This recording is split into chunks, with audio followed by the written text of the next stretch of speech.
पहले बल्लेबाजी करते हुए 50 रन पर ही गिर गए थे बेंगलुरु के 5 बड़े विकेट, लेकिन फिर एलिस पेरी का आया तूफान की ऐसी धुआंधार बल्लेबाजी उड़ा दिए मुंबई के गेंदबाजों के होश और सामने रख दिया 136 रनों का लक्ष्य। लेकिन फिर मुंबई की बेहतरीन बल्लेबाजी के चलते हार की दहलीज पर पहुंच चुका था बेंगलुरु। सबको लगने लगा अब हार जाएगा आरसीबी, लेकिन फिर अंतिम ओवर में स्मृति मंधाना ने किया ऐसा चमत्कार की पलट दिया पूरा मैच और हारे हुए मैच में बेंगलुरु को एक जादुई जीत दिलाते हुए पहुंचा दिया फाइनल में, जिसे देखकर मुंबई का पूरा खेमा भी हो गया हैरान। जी हां, आपको इस वीडियो में दिखाने जा रहे हैं आज के मुंबई बनाम बैंगलोर WPL 2024 के एलिमिनेटर की पूरी हाईलाइट, तो अंत तक वीडियो जरूर देखिएगा। लेकिन इससे पहले अगर आपको भी आरसीबी की जीत पसंद आई हो तो इस वीडियो को एक लाइक जरूर करें। नमस्कार दोस्तों, WPL 2024 का एलिमिनेटर और अब तक का सबसे रोमांचक सांसों को रोक देने वाला महामुकाबला आज IPL इतिहास की दो बड़ी टीमें मुंबई इंडियंस और रॉयल चैलेंजर्स बैंगलोर के बीच दिल्ली में खेला गया। ऐसे में मुकाबले की शुरुआत हुई बैंगलोर के टॉस जीतने को लेकर। जी हां, आज के इस महत्वपूर्ण महामुकाबले में कप्तान स्मृति मंधाना ने टॉस जीता और पहले बल्लेबाजी करने का फैसला किया और विपक्षी टीम मुंबई को गेंदबाजी के लिए आमंत्रित किया था। फिर मुकाबला शुरू हुआ, दोनों ही टीमें मैदान में उतरी। बैंगलोर की ओर से ओपनिंग बल्लेबाजी करने के लिए मैदान में आई कप्तान स्मृति मंधाना और सोफी डिवाइन, और आते ही स्मृति मंधाना ने पहले ही गेंद पर एक तेज तर्रार चौका जड़ते हुए अपने पारी का आगाज कर दिया। वहीं दूसरी छोर पर खड़े सोफी डिवाइन के बल्ले से भी तीसरी और चौथी गेंद पर दो शानदार चौके देखने को मिले, जिसके चलते पहले ही ओवर में बेंगलुरु ने 14 रन बटोर लिए। लेकिन दोस्तों, मैच का दूसरा ओवर लेकर आए हेली मैथ्यूज ने इस जोड़ी को तोड़ दिया। जी हां, और ओवर की अंतिम गेंद पर सोफी डिवाइन को सीधा क्लीन बोल्ड करते हुए बेंगलुरु को पहला झटका दे दिया। आपको बता दें, सोफी डिवाइन 10 रन बनाकर आउट हुई। वही सोफी डिवाइन के आउट होने के बाद दूसरी छोर पर खड़ी कप्तान स्मृति मंधाना भी इसके बाद ज्यादा वक्त तक क्रीज पर नहीं टिक सकी और अगले ही ओवर में बड़ा शॉट खेलने के चक्कर में कैच आउट होकर अपना विकेट गंवा बैठी। आपको बता दें, आज स्मृति मंधाना महज 10 ही रन बना सकी। वही दोस्तों, बेंगलुरु का विकेट गिरने का सिलसिला यही नहीं रुका, बल्कि इसके बाद मैदान में उतरी दिशा कासत भी कुछ खास कमाल नहीं कर सकी और जैसी आई वैसे ही बिना खाता खोले पवेलियन चलते बनी। ऐसे में लगातार 3 बड़े झटके लगने के बाद बेंगलुरु की ओर से मैदान में उतरी एलिस पेरी और ऋचा घोष।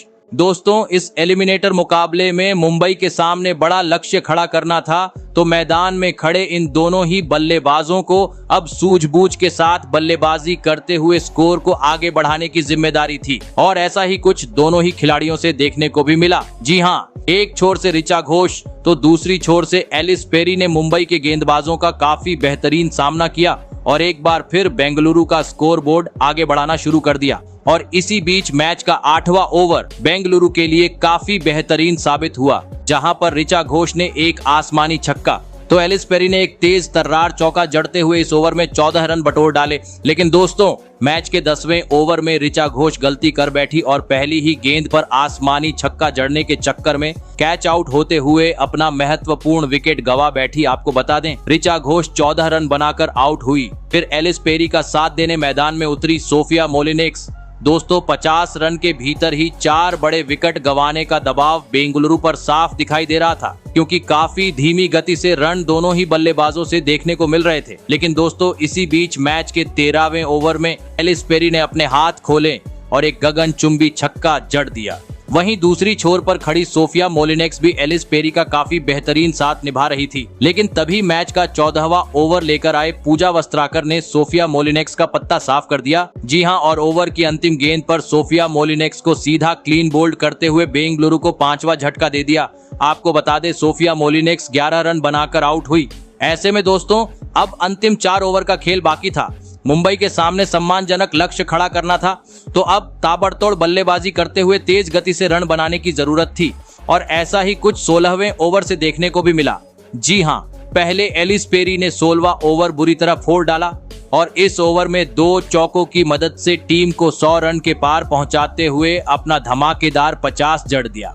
वहीं 17वें ओवर में नई बल्लेबाज जॉर्जिया वर्हम ने भी एक तेज तर्रार चौका बटोर लिया। लेकिन दोस्तों, अंतिम ओवर में बेहतरीन बल्लेबाजी कर रही एलिस पेरी गलती कर बैठी और गेंद को सीमा रेखा के पार पहुंचाने के चक्कर में कैच आउट होते हुए अपना महत्वपूर्ण विकेट गंवा बैठी।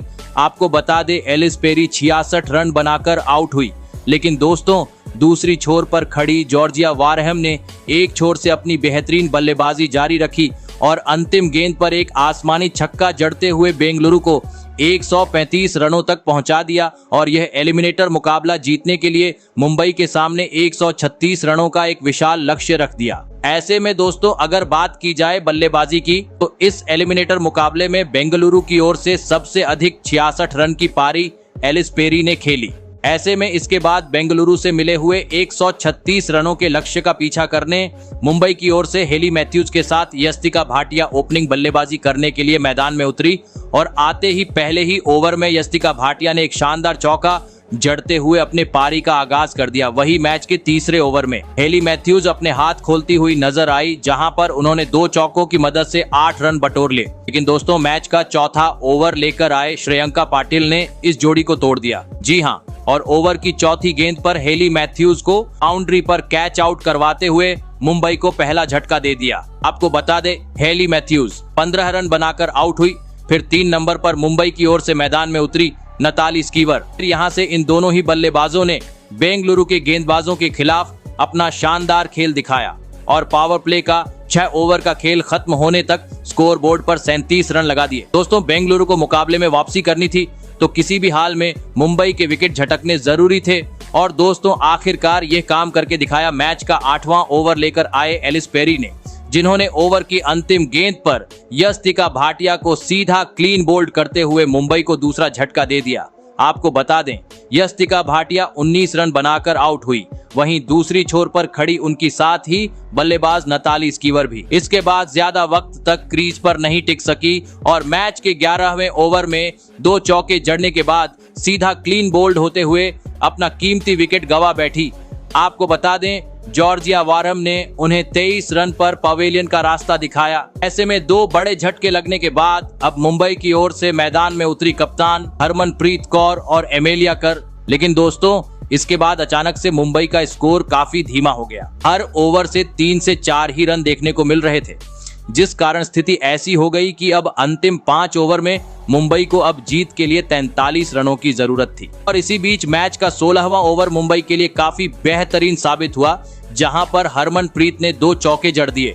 वहीं अगले ओवर में एमेलिया कर ने भी 2 चौके जड़ते हुए 8 रन बटोर ली। ऐसे में लगने लगा मुंबई काफी आसानी से यह मुकाबला अपने नाम कर लेंगी। लेकिन दोस्तों तब भी मुंबई की कप्तान हरमनप्रीत गलती कर बैठी और आगे बढ़कर आसमानी छक्का जड़ने के चक्कर में कैच आउट होते हुए अपना विकेट गंवा बैठी। आपको बता दे हरमनप्रीत 33 रन बनाकर आउट हुई, जिस कारण दोस्तों मुकाबला और रोमांचक मोड़ पर पहुंच गया।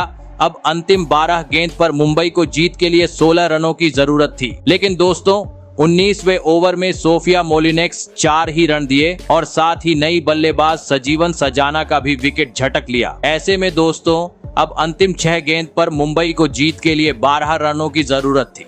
लेकिन दोस्तों बेंगलुरु के बेहतरीन गेंदबाजी के सामने मुंबई अंतिम ओवर में महज 6 ही रन बना सकी और यह एलिमिनेटर मुकाबला हार गई और इसी के साथ बेंगलुरु में 5 रनों से यह मुकाबला अपने नाम कर लिया और फाइनल में भी अपनी जगह पक्की कर ली। तो दोस्तों आपको कैसी लगी हमारी ये वीडियो कमेंट करके जरूर बताइएगा। धन्यवाद।